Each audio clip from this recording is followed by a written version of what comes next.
first time I saw Blazing Chrome, I knew I had to play it. I don't know what Joymasher's impetus for making it was, but I like to think it was because they realized that there weren't enough Contra and Metal Slug games in the world, and they were tired of waiting on Konami and SNK to give us more, so they decided to do it themselves. It's the kind of game that wears its inspirations on its sleeves. Visually, it looks like something out of a post-Skynet Terminator. There are glimpses of Metal Slug in the game's melee system. Everything else, though, is a heaping helping of Contra 3: The Alien Wars. The game is retro through and through. There are even filters to match the look of old CRT TVs. Once I found them, you can be damn sure I turned them on. The game's plot is simple. Blazing Chrome is set in a post-apocalyptic world where robots battle humans. Humanity is losing. You play as Marva or Doyle, the only surviving members of a suicide mission behind enemy lines.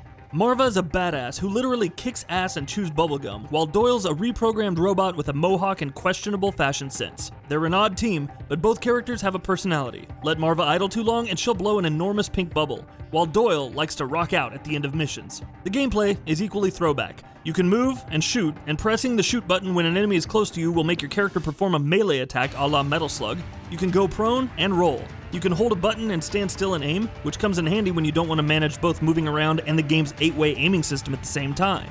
There are also vehicles to pilot, from lumbering mechs wielding chain guns to hover bikes that zoom and jump all over the screen. One level even sees you jump into a flying mech suit and go on rails. It reminded me an awful lot of Star Fox, and I loved every second of it. You'll start every level with the standard issue machine gun, but there are other weapons and power-ups to collect. There's the whip, a pink beam of light that can be swung in all directions and is good if there are a lot of enemies close to you. The grenade launcher sacrifices the machine gun's range for power, dealing enormous damage to anything unlucky enough to be in the immediate vicinity of one of its projectiles. By far the most impressive, however, is the particle laser. It can shoot small projectiles if you like, but the real damage is done when you charge it. Let it loose after gaining some charge and it'll fire a beam that covers a good chunk of the screen and lasts several seconds, allowing you to sweep it across the screen and murder all but the most powerful enemies in a single shot. There are also bots to acquire, each of which offers a different advantage. The attack bot fires when you fire, increasing your damage output and your ability to control what's on the screen. The defense bot provides a shield, which will absorb 2 hits before failing. And the speed bot boosts your movement and firing speed and gives you a double jump, allowing you to access otherwise inaccessible areas that usually contain things like power-ups or extra lives. You must be careful when selecting a weapon and bot, however. Unless you have the defense bot, you die in one hit, and lose whatever you currently have equipped. You can cheat this a bit by switching to your machine gun if you feel like you're about to die, allowing you to keep your other weapons when you respawn, but bots are gone no matter what. This is a classic risk-reward design, and it incentivizes careful play and knowledge of a level. If you're too reckless, you can lose your power-ups very quickly. Blazing Chrome maintains the punishing difficulty that made the Konami code public knowledge, but it does make concessions to new players. Each level is divided into several sections, usually denoted by a fight with a mini-boss. If you run out of lives, you can use a continue and go back to the last checkpoint you reached, which will only ever set you back by about 1/3 of the level. The game also tries to introduce you to new ideas and mechanics in a safe way before bringing them into the game at large. One area, for instance, has you jump your hoverbike over several obstacles, and the game lets you practice with a set that's enemy-free before throwing everything at you.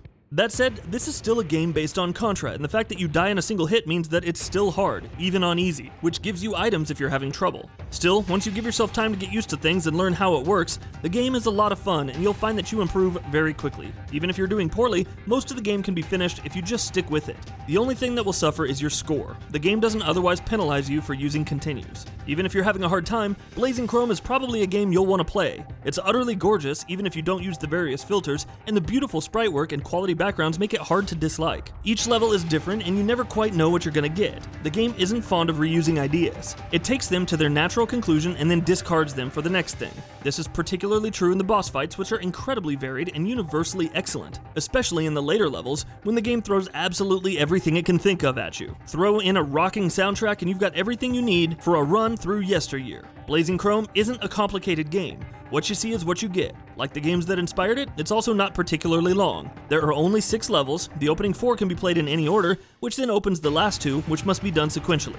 Skilled players should be able to blow through the entire game in about an hour or less, and I have a hard time believing it would take anyone more than 3 or 4 hours to beat, no matter how bad they are. That doesn't mean the game is short on content, however. There are 2 additional characters to unlock, both of whom are melee oriented, and play considerably differently than the standard characters. There's also 3 difficulties, easy, normal, and hardcore, as well as a mirror mode and a boss rush mode, which you unlock once you finish the game.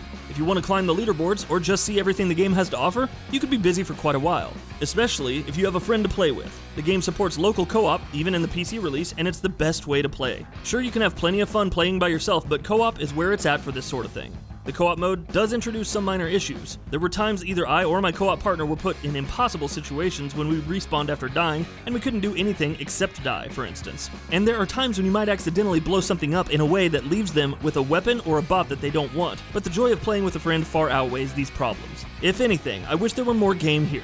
But what is here is excellent and should keep fans of the genre occupied for a while, especially if they want to master it. Blazing Chrome is an excellent throwback to the games of yesteryear, and a loving tribute to several series, both in games and in film, that still occupy the public consciousness. Konami and SNK don't seem to have much interest in making games like this anymore, but that's their loss. If Blazing Chrome is any indication, Joy Masher is more than up to the challenge. Now get out there and kill some robots. And that wraps it up. If you like what we're doing, please consider subscribing to our channel. We upload new videos daily. Also, don't forget to switch on the bell notification icon, that way you don't miss out on any of our videos.